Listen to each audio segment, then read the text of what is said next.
Hello lovely people, welcome back. Let's do some endgame stuff. A game from two of my students, a former student and a current student, played recently. We're joining the game at the critical position where white is at crossroads as to which pawn to push.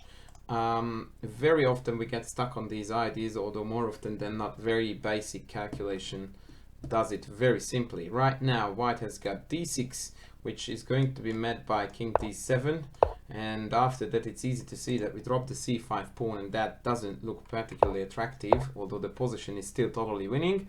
In contrast to that, c6 takes c7, king d7, and d takes e6. Check is an immediate knockout, so it is actually a no-brainer that we need to play here c6 first, and only then further progress the pawns if need be. Sadly, d6 was played, but this way a beautiful endgame scenario occurred when after king d7 white protected his d6 pawn, he got a check and played king f3. So far so good. Potentially king e2 would have been wiser here, given that this way we can come to the queen side faster, but probably this doesn't have any major relevance at all. King c6 was played, and here white played knight c7, which I'm not overly fond of, because then white sort of got entangled in there and lost all his hopes for winning, although the position was still totally winning and the win was there. There is a spectacular winning motif here that I wanted to show you, and that was knight c3. The idea behind this retreat is that we are going to try to now create some play on the king side as well, because this side of the board seems to be rather well covered by the black pieces. Once again, I would like to emphasize that knight c7 is totally winning. But let me show you this, because this is actually really beautiful. The idea is that we bring the knight about to the king side, then we start marching these pawns up. This push actually is only good now because we have this awesome follow-up of pushing the pawn all the way up there. The minor piece trade always leads to a very easily winning pawn ending for white. Please note that taking makes matters worse after the piece trade, because then king here, king here, king here, king here wins. So they can't even do that, they have to sit tight, and after h6 a beautiful motif arises with knight h5.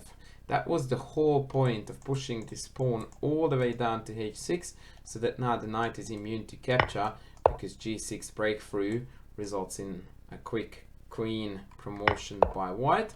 And of course, if they don't take it, knight f6 check is going to win the game regardless of what black does, even if they go there after knight f6 pawn takes. Again, a super winning pawn ending scenario arises. So that was a very lengthy but very easy win there, where typically there was no counterplay, no chances for black whatsoever, which is what we really want when we are playing an endgame scenario, to play without giving our opponent any counter chances.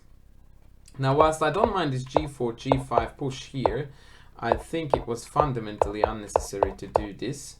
And white actually sort of reduced his chances, because now the knight actually can't come back to the king side like in the previous scenario, and so there is very little point in making the pawn structure rigid. In fact, h4, h5 seems far more promising, because even though it comes with inevitable pawn swaps, it comes with the benefit of opening a new front, so that white might be able to come in this way, which g5 has shut down for good. Once again, the position is still winning, but please note that white keeps on making second best moves all the way through this endgame, which eventually will lead to desperation and actually agreeing on a draw in a still winning position. King c6. Please note that now this is actually not threatened. Not that we can benefit from the fact that it's not threatened, but a typical reaction here is to grab the knight, even though I could literally do whatever I please, because the knight is immune to the take due to the fact that we have got a queen there. Knight c7 was played, which now is very logical and pretty much an only move.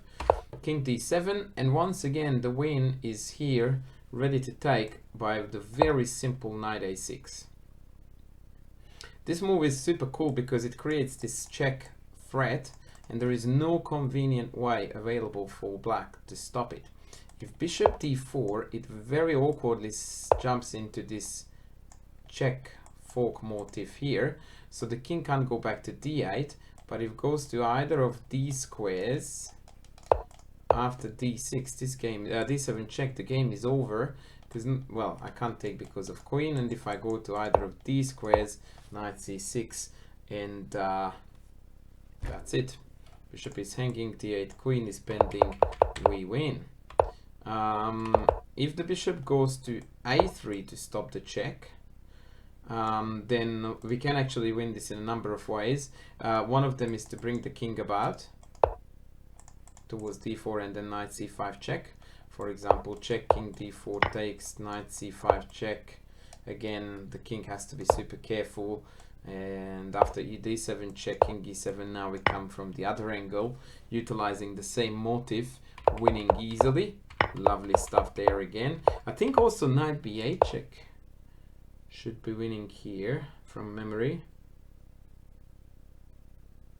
Yes, that's right, because after king d8 check here and knight e7, they can't stop knight g8, knight f6, which is the other very easy win. So basically knight a6 was an easy win to be taken. Instead, knight b5 was played, king c6, knight went back, king he check, king back, and after bishop b2, the players agreed on draw. Once again, in a totally winning position for white. All needed to be done was to play knight a6, and the two checks can't be stopped, after which the white knight either penetrates the king side, or with the help of the fork motif, he can actually push the pawn forward and win the black bishop.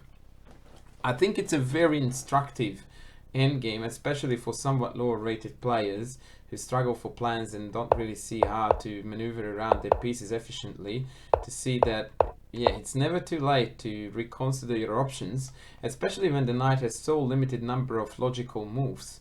You inevitably look at, okay, knight a6, and then I have got this fantabulous threat, and then you realize that that's actually a deadly threat. And even if you don't see this, which is actually sad if one doesn't, because that's the easiest win, the king can come around now with many tempes and then eventually score the winning check too. So there are many ways to win this, and actually that hurt me a fair bit that from this position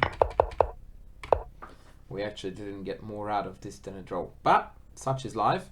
It's a good learning lesson, and the learning curve for all involved, learning curve.